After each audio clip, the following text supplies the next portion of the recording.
I want you to turn your Bibles to Acts 17, and I want you to notice with me verses 1 through 9.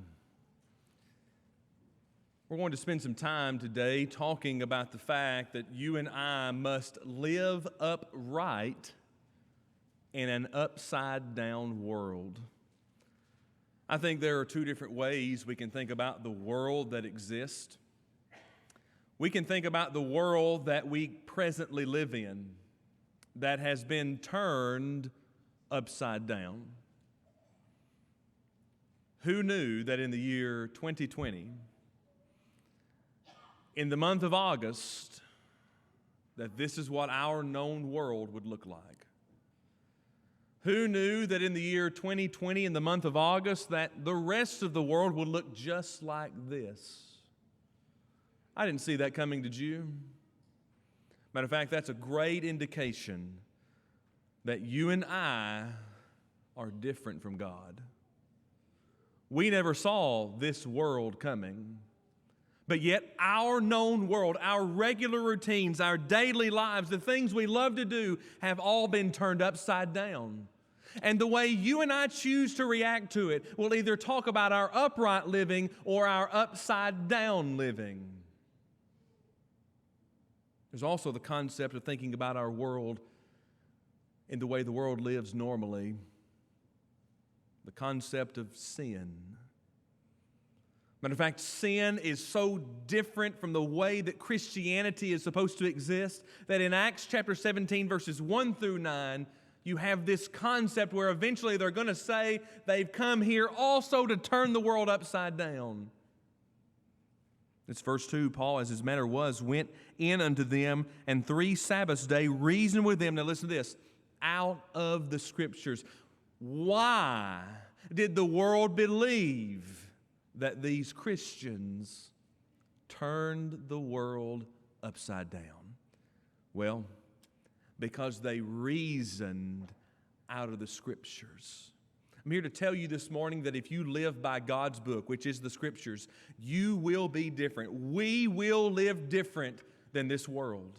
And it might even be said, as it was said in Acts 17, verse 6, that we are the people that have turned the world upside down. Matter of fact, I choose to look at it a little bit differently in Acts 17:6. I choose to look at the fact that Paul and the other brethren and the rest of the Christians, they lived their lives so differently that they turned the world right side up. They didn't turn it upside down. That's how the world viewed them. Their ways are so different than our ways. They've turned us upside down. Here's the truth. If you live as a Christian, you will live different than the world. And you and I need to understand that even though our current world is a little bit upside down, we must be the people who live in this age of which everybody notices as the Christian people. I love it in Acts chapter 17, verse 6, you read these words. And when they found them not, they drew Jason and certain of the brethren unto the rulers of the city, crying, These are they that turned the world upside down, are come hither also. You know what that means? That means the people in this city we're reading about, they knew about Christians before they got there. I'm here to tell you that if you're going to live an upright life in an upside-down world, number one, you're going to be different, but number two, they're going to know who you are before you even enter the door. Here's a sobering question for you and for me. When people see us, I'm not talking to anybody else, us. I'm not talking to the world. I'm not talking to politicians. I'm not talking to medical people. I'm not talking to financial people. I'm talking to you and me. When we are in the world, do people look at us and say, boy, you're different? Because if they don't, we're doing something wrong. Now listen, I'm not calling for persecution. I'm sure Jason in Acts 17, verse 6, was not calling, take me, take me. But yet because of his life and his association to Christianity and to Christ, he was taken. Because they looked at him and said, you're a part of that group that's turned the world upside down. And folks, you and I are called to live upright in an upside down world. There are four things I want you to look at with me. Number one, I want to look at the fact that you and I must save ourselves. I want us to look at the fact that we must examine ourselves. We must humble ourselves. And finally, we've got to show ourselves, listen to this, in this present world. I know that we have the opportunity to reach future generations, and I hope we do that. But I hope we reach this present generation. Because as for now, it's a lie, but there's coming a day when this generation will no longer be here. So let's live upright in an upside-down world. Let's begin by looking at save yourselves by going to Acts chapter 2. You're already in Acts 16. Go back to Acts chapter 2. Acts chapter 2 is a beautiful chapter. It's the day of Pentecost. It was fully come, verse 1. And all of these different things took place in the beginning of Acts chapter 2. And you keep reading.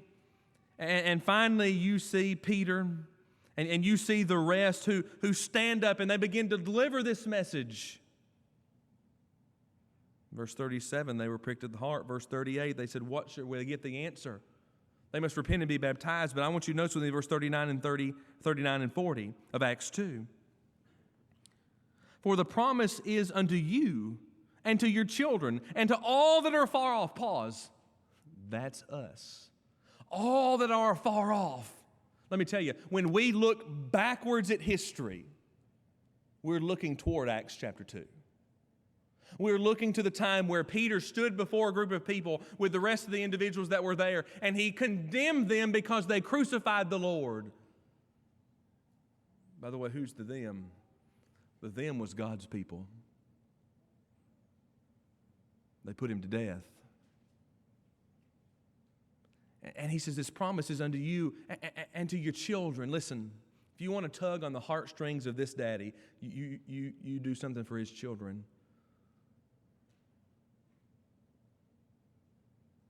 I've learned that the future is brighter because of future generations. I never understood that before. You know, some lessons you hear as you were younger, they say, when you're older, you'll understand that. And you hated that phrase. I hated that phrase. But let me tell you, I take a lot of connection to Acts 2:39. It's not just to them, but it's to their children. How many parents in this life or in this room alone would give their lives for their children if they had to? Every one of you. It's getting real now. And to all those that are far off, that's us. Even as many as the Lord our God shall call. How many has God called? Well, by his gospel, he's called the world. He's called them all. And by the way, you have a great connection to Acts 2:39. You are in the category of those who are far off, but you're also in the category of those, Mark 16:15-16, Matthew 28:19-20, who are to go into all the world and call people unto Christ. Now listen to verse 40. He says all of that. This is verse 40. And with many other words did he testify and exhort, saying, save yourself from this untoward generation. If there's ever a message that Christians need to hear, it's right here, verse 40. Save yourself from this untoward generation. Why? Because you and I must live upright in an upside-down world. Here's the truth. No one is going to make you do anything. No one is going to make me do anything. Our world, yes, it influences us, and we don't believe that statement. Some of you are sitting here thinking, no, it doesn't. It doesn't. It does. Look at the clothes that you wear. The world has influenced you. Look at the cars that you drive. This is just at the base level of the world. Look at the cars you drive. The world is in. Look at your home. By the way, let me bring up a family that we all know and we love, and boy, we love them. Do y'all know the Joneses? Boy, we're still trying to keep up with them. The world has a bigger hold on you and on me that we will let our minds allow. That's just in the base things. Now think about the way we employ ourselves, how we future ourselves. Oh, we want our children to become doctors and lawyers and this and that. We want them to be the upper tier. Why? Because we think that's important. Why do we think that's important? Because the world tells us it is. You're not successful unless you're a doctor. You're not successful unless you're a lawyer. Now listen, I'm not downplaying doctors and lawyers. Right now, we need doctors more than ever. We still need lawyers too. Don't get that wrong. But is there a difference in the way we treat a doctor and a janitor? There shouldn't be. But our world has conditioned us to say that these people, they're the high and mighty of our society. Now, I know there are other groups that could be in that, but you get the point, don't you? He says, save yourself. The way we look at our future, the way we look at retirement, folks, is influenced by this world. The way we look at our words is influenced by the world. The way we look at time is influenced by the world. Let me cite you the greatest resource about time. And here it is. We have as much as we need. But we don't always divvy it out in the right categories, do we? Let me give you a matter of fact, and this is simple. It's easy to understand. Now, we'll go to a movie theater, and we'll pay $10 or $15 a ticket to go and sit for 2.5 hours. We'll pay $300 for popcorn, and it costs them a nickel. Doesn't bother us. 2.5 hours, boy, we leave. Boy, wasn't that the greatest thing ever? Sometimes we leave, didn't really like that one. We go to football games. Sports entertainment. I know we're not going right now. No, I don't know anybody that's going to movie theater for a football game right now. We'll pay hundreds of dollars for tickets. We'll sit out in the sun. We'll sit in the cold. Went to a Titans game one time. It was 19 degrees. I like to froze to death. First Titans game or first football game in the National Pro League that Kelly had ever been to. And it was the worst experience for her because it was cold. She's not a warm person like me. I felt kind of all right. It was cold. But we'll pay all this money. We'll sit there for hours. Boy, we had the greatest time of our lives. Let me tell you how the world influences us. Sermon goes over 5 minutes. Now, thankfully, nobody's done that yet. Somebody's going to do it today as a joke. Go ahead. Do you see the point, though? We've got all the time, but the world influences us in our time, in our decisions, in everything that we do. Let me tell you what. This is great advice. It comes from the Bible. Save yourself. Love the Lord. I'm convinced when it comes to worship that worship is not bound by the clock. I know we need the clock in the auditorium, but if it were up to me, we'd get rid of it. Jeanette's going to laugh at me because I don't look at it anyways. We're so bound by all these things that the world does to us. Let me tell you, here's some great things. In an upside-down world, here's how you live upright. You save yourself. Here's number 2. In an upside-down world, here's how you save yourself, or here's how you live upright. You examine yourself. This is 2 Corinthians chapter 13. An interesting phrase takes place right here in 2 Corinthians. And it's something that, well, to tell you the truth, we're good at doing, just not to ourselves. Isn't it easy? Now, I love to do this because it makes me feel better about myself. I like to look at other church bulletins and find their mistake. Because you know when we find our mistake? About on Sunday morning. I love to look at other lectureship books and find their mistake. Because you know when we find our mistake in the lectureship book? After it was printed. I drive to Memphis to pick up the book, and the first thing I do, I get out a book and I sit in the car until I find that mistake. I already found it for the new book. Easy to look at somebody else and go, there's your biggest flaw, isn't it?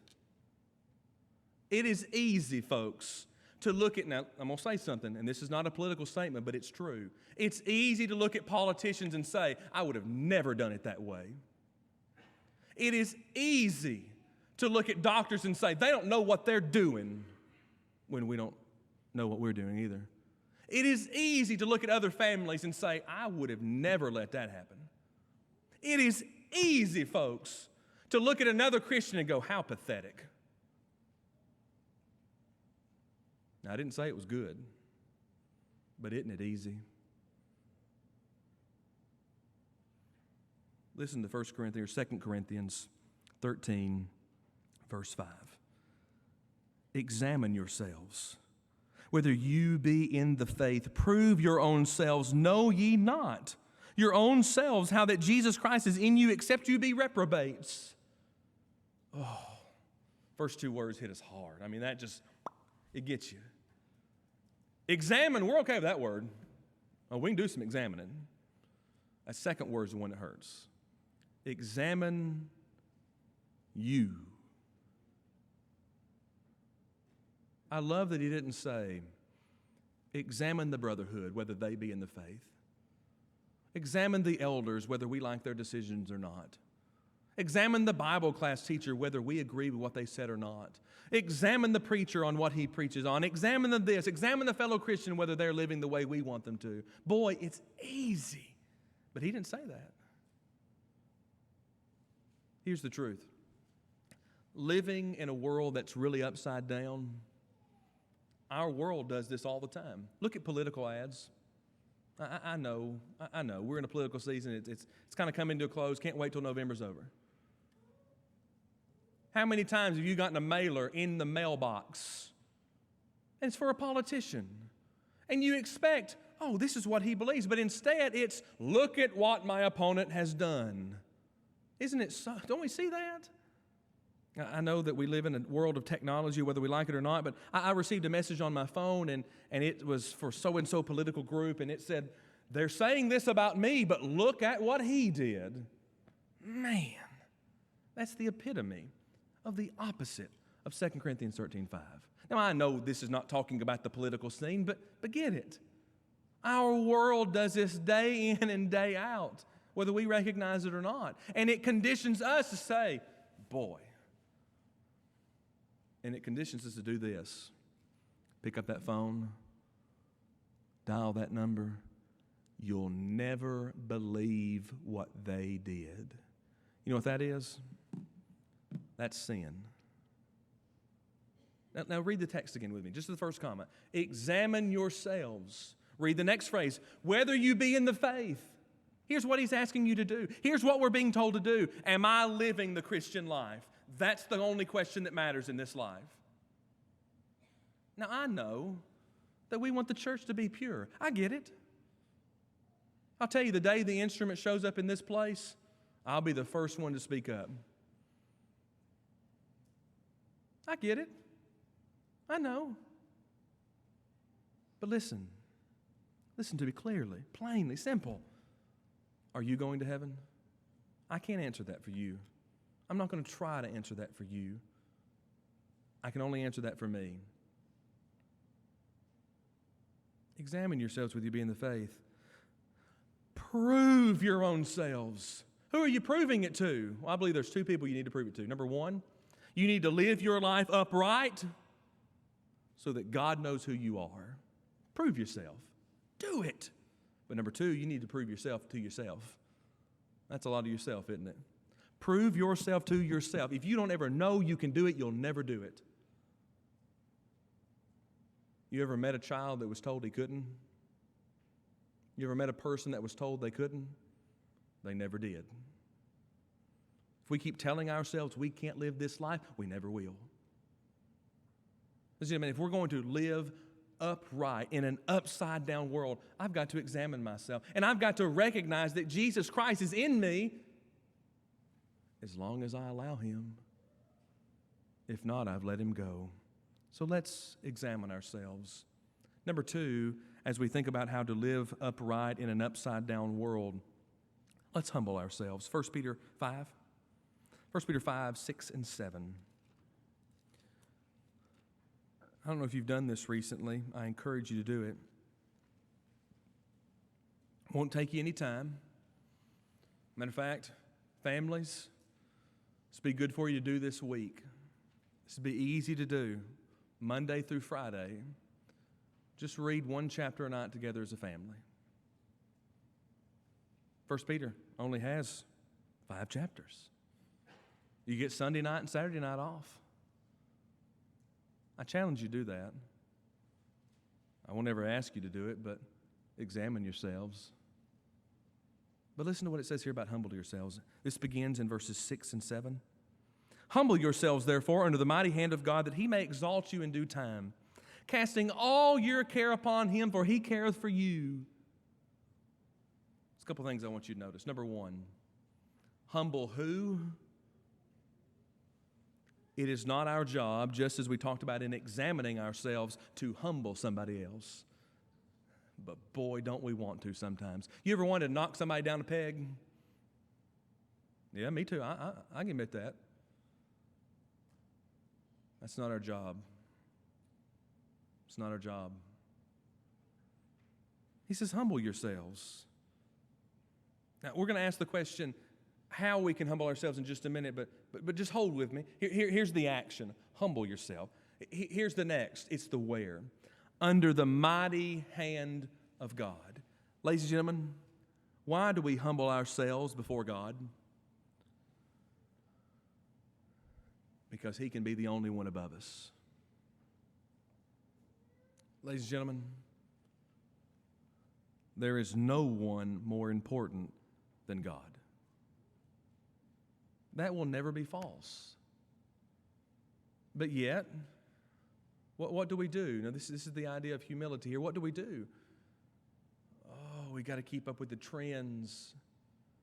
We've got to keep up with the fashions. We've got to keep up with what they're doing and what they're doing. And parents, I know this is hard for us because we want to give all our children the things we thought we didn't have. You ever said that? If you're a parent, you've probably said that, and maybe your children are young enough that you've not said it, but you said, I just want to give them what I never got. Sometimes we're arrogant enough to think that we didn't have what we needed. We do this in our lives of our children. We do it in our marriages. We try to build ourselves up as individuals and maybe even as couples. And maybe you want to be a power couple as it's used in the world. And you want to be this influencing couple in the world. And it's all about you. And the problem is, listen, social media has created us to be individual giants. I've got to get this many likes. I've got to get this many views. I've got to be followed by this many people. I've got to be shared by this number of folks. I want this person to like it and not that person. You know what that is? That's the lack of humility in our lives. There will be nothing ever bigger than God. Why? Listen to what he says in verse 6. Humble yourselves, therefore, under the mighty hand of God. Is there a place that God's hand cannot reach? There's a man by the name of Jonah in the Old Testament. And you go look at Jonah chapter 1, 2, 3, and 4. And God told Jonah, you go to Nineveh, that great city, and you tell them to repent. Well, Jonah didn't want to go. You remember this? Jonah found himself on a boat. He paid his own way to go the other direction. And where did Jonah end up? In the belly of the deep. I want to ask you one question about Jonah. Was God's hand so far away that it could not reach? I can't reach you right now.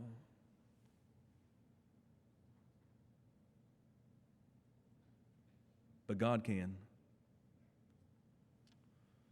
Jonah, in the depth of that sea, what did he do? He prayed. Now, there's great connection to Jonah and to every person in this room. Now, you answer this privately, you answer this personally, I will too. I already know what my answer is, and I'll go ahead and tell you, I know what your answer is. You ever known that there was something that you needed to do in the Lord? I'm talking the Lord's work. And you just said, not today. I don't want to do that today. I'm just not feeling it. The answer for all of us is probably, we've had that day. We've had a Jonah day. Now, here's the question. Jonah had to answer that question. Jonah thought he was in control. Jonah thought he could set his destiny. Jonah thought he could set his direction. Didn't work. So do we. So how do we humble ourselves before the mighty hand of God that He may exalt us in due time? By the way, when is God going to exalt us?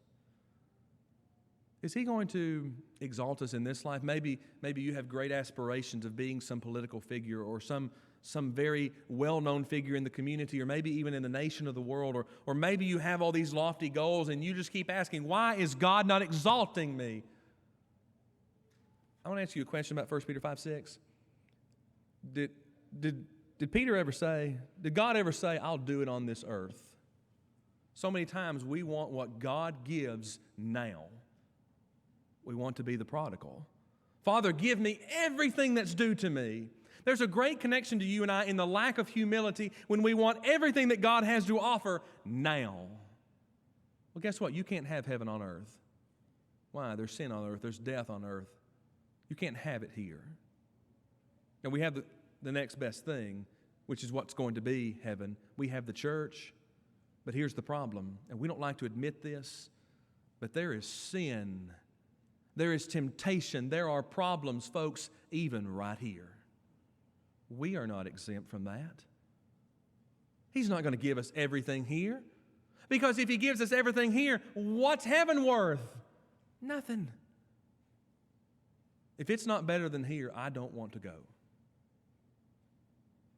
But it is. He's going to exalt us, listen to this, in due time. At the appropriate time, God will lift us up. It's almost proverbial when you think about us rising together in the clouds to meet Jesus, to be exalted in due time. But listen to verse 7. This is how we humble ourselves in this life. Casting all your care upon Him, for He careth for you. How do we do that? May I suggest you to refer back to Jonah? He prayed.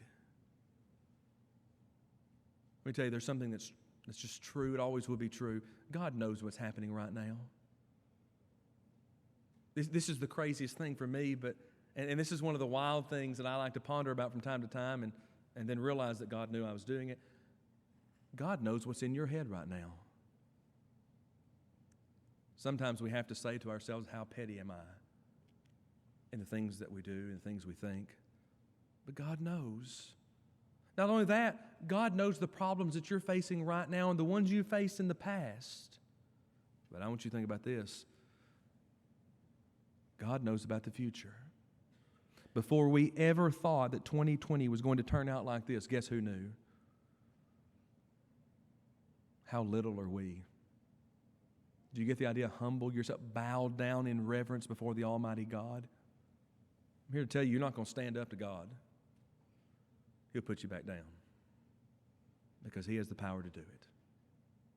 He says, cast not just some, not just a few, not just the big ones. You know, we usually pray in difficult times. Those are the big ones. Casting all your care upon Him, for He careth for you. If you want to humble yourself, spend time in prayer, even with the simplest little things that worry you. If you're going to live upright in an upside-down world, humble yourself. Not only that, in the fourth place this morning, if you're going to live upright in an upside-down world, we've got to be people who show ourselves. Go with me to Luke chapter 17. I want you to see a principle here in Luke 17. We're going to make a physical application so that we can make a spiritual application in our lives today. Luke chapter 17, and I want you to specifically think about verse 14. Luke chapter 17, and I want you to think about verse 14. Just read with me verse 14. And when He saw them, He said to them, go show yourselves unto the priest. And it came to pass, as they went, they were cleansed. Now pause. Don't read above, don't read below Luke 17:14. If you just look at Luke 17:14, here's what you know. You know that there was a group of people, the them, who were told by one, go show yourself to the priest. Okay? And as time passed, as they went to do this, as they were on their way, they were cleansed. We don't know from Luke chapter 17, verse 14, what they had, who they were, who was saying it, where they lived, where they were going, all of these things. We don't know those things. But here's what I know. The one who said it, verse 14 says, go show yourself to the priest. Now, if you're reading in a red letter Bible, you'll know that the phrase, go show yourselves unto the priest, is red. So you're a head up above the regular Bible. You know that was Jesus. Well, let's go up to verse 11. Came to pass as he went to Jerusalem, that's Jesus, that he passed through the midst of Samaria and Galilee, and as he entered into a certain village, there met him 10 men that were lepers, which stood afar off. Pause in verse 12. Jesus is traveling. He comes into a certain city, a certain village. Boy, what if that was Pulaski? Think about that. What if Jesus visited our village? And in this, he was met by 10 men. Those are easy numbers. I got 10 of these. I can do this. He was met by 10 men. They were lepers. And the text indicates to us, verse 12, they stood afar off. Old Testament tells me, and it tells you, that when they were lepers, they had to be and let it be known that they were unclean. You know, a simple little pill anymore will take care of leprosy. Don't you see how good we have it? Don't you see how good we have it? The hard answers will eventually get here, and the hard cures eventually will be taken care of. So they stood afar off, and in verse 13, they lifted up their voices and said, now this is so interesting to me. Being lepers, they had probably never been around Jesus before. Being lepers, they had probably never been around the assembly before. I know we're talking about in Luke chapter 17 of the old law, the Jewish system. I know that. But they had probably never been since they had this leprosy among normalcy. If you want to feel normal right now in 2020, you are the leper of Luke 17. Your world has just been shattered. And they finally see Jesus. Here's what's interesting to me. They knew who he was. Which makes me beg this question. Would we recognize Jesus? I know he's not walking on the face of this earth. But would we see him and would we want him? They said, Jesus, Master, have mercy on us. And thus Jesus says, verse 14, go show yourself to the priest. And as they were going, they were cleansed. I want you to look at verse 15. This is where we make a great application to ourselves. Remember this in the spiritual application, verse 15. And one of them, when he saw that he was healed, turned back and with a loud voice glorified God. Jesus says, verse 17, were there not 10? Where are the 9? Now, 2 applications I want to make from this. The physical application is pretty easy. There were 10 people. They had leprosy. They cried out to Jesus, have mercy on us. He said, go show yourself to the priest. That's how they intermingled back in society in that day. He would tell us, go show your doctor. Okay? So as they're going, they're healed. They're cleansed. One looks back and praises God, and Jesus says, weren't there 10? Where are the 9? That's what happened. That's just the short version, quick in, quick out. Now, that's the physical.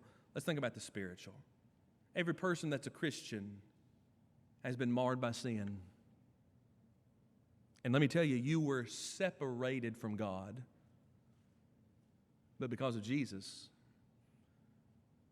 you can be made whole again. You can be entered back into that relationship with the Lord, with the Father. By the way, Jesus said, no man comes to the Father but by me. It's through Christ we get to the Father. That's where we're going. So let's ask these questions. They're 2 in nature. Number 1, will we cry out to Jesus? Will we show that we know that Jesus is the way, the truth, and the life? Will we come to him? There are so many other ways we could go in this life. One very influential, rich individual, she's a female, says, there are many ways to God. Others who are very influential and very rich tell us that we don't need God. Will we show ourselves as the people that need God? That's question number 1. It's a spiritual application. Does the world know that you need Jesus? Now, let me take a pause in this. Let me give you the opposite side of this as a Christian. If the world doesn't know you need Jesus, the world sees that you're bigger than Jesus. If you're a Christian that does not need Jesus, folks, you ain't a Christian. We still need Him. And sometimes we proverbially stand on our own and we want the world to know how right we are. You need Him. Here's number 2. Will we be like the one and turn back? I imagine the heart of Jesus here. I don't know what His heart was. We don't have the ability like Jesus to know the hearts of others, but if you place yourself in the shoes of Jesus, and this is very difficult to do, Jesus hears 10 men and have mercy on us, and He has mercy on them, and they go their way, and it's evident that He's close enough in proximity to see them and to know that they're cleansed. We know He knows that. He knew He could do that. And He's still in proximity because the one turned to Him and gave praises to God. And can't you see the heart of Jesus? But where are the 9? You're either going to be the one or you're going to be the 9. Show yourself. Show your thanksgiving to God. I believe there are at least 3 ways that you can show your thanksgiving to God. Number 1, you can show your thanksgiving to God in prayer. Simply thank Him. We oftentimes assume that people know what we mean. Gets us in a lot of trouble in this life. Let's not assume that God knows what we mean. Let's tell Him. Because He didn't assume that we knew what He meant. He told us. Number 2, let's live. I'm going to show God that I'm thankful for salvation. I'm going to live the life of the saved. Now, that's the hardest thing to do, by the way, especially in an upside-down world where sin is prevalent, where lifestyles are different. And number 3, if I'm going to be thankful, I'm going to invite somebody to come with me. Now, I don't know the man that was the one that turned back, but here's what I know. He turned back. He was grateful. He gave God the praise and the glory and the honor. I find it hard-pressed. We don't know what happens to this man after this account, but I find it hard-pressed he didn't go through the city and say, I'm clean, because he used to have to say, unclean.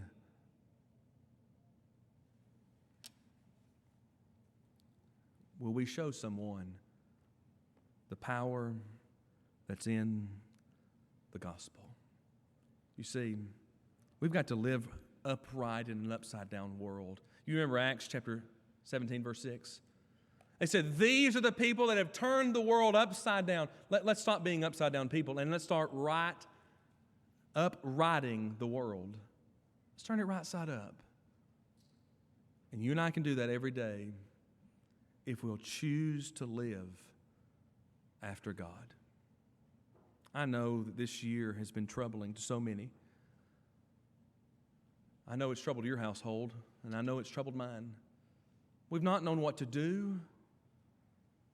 We've certainly had plenty to say. We've not known where to go. Well, we've certainly made plenty of statements. We've not been sure about what to do with our children. I get it. I'm with you. This world has been turned upside down by something that you and I cannot even see. It's a virus. The whole world is dealing with it. It's not just the United States, folks. We got to get this American complex out of our minds. It's not just us. It's the whole world. And they're dealing with something they cannot even see. Well, here's something that should scare us worse than a virus. You are dealing with someone that you've never seen when it comes to eternity. You ever seen God? Give anybody a minute to answer that. Y'all ever seen Him?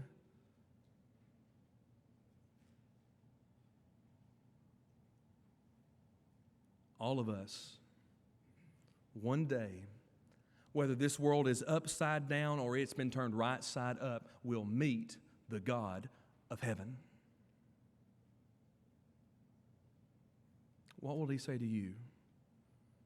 And what will He say to me when we meet Him on that day? I can't answer that for you, but I can give you some hope. I can tell you that the Scriptures teach us that we can be with Him for all of eternity if we're willing to yet submit ourselves to Him. Romans 10:17, so then faith cometh by hearing, and hearing by the Word of God. By the Word of God, we can know what's always in front of us, God's path to salvation. Maybe this morning you need to become a Christian. Well, the time is now. You're not going to get a better chance today. Now, any day you want to become a Christian, you can at any time, any hour. This baptistry will be ready. But today, the time is now. Bryce is going to lead us in an invitation song, and you have the chance to respond to the Lord. You've never seen Him, but you will one day, and you can begin that upright living in an upside-down world. As most of you I look around and see are Christians and have been for many years of your lives. I know that these times, as well as the times in the past, have produced a lot of uncertainty in our lives, and that may have produced a lot of sin, but it doesn't have to stay. Sin can be forgiven. Sin can be cleansed again if we yet come back to Him. Do you need to come home today? Do you need, like the prodigal, to come home and say, Father, I've sinned against you? Well, you can do that. You can do that right now. You can walk down this aisle, and God's people will pray with you and for you, and we can march on together living upright in an upside-down world. Maybe you need to become a Christian this morning. Maybe you need to make your life right with the Lord. Let's do that together as together we stand and sing.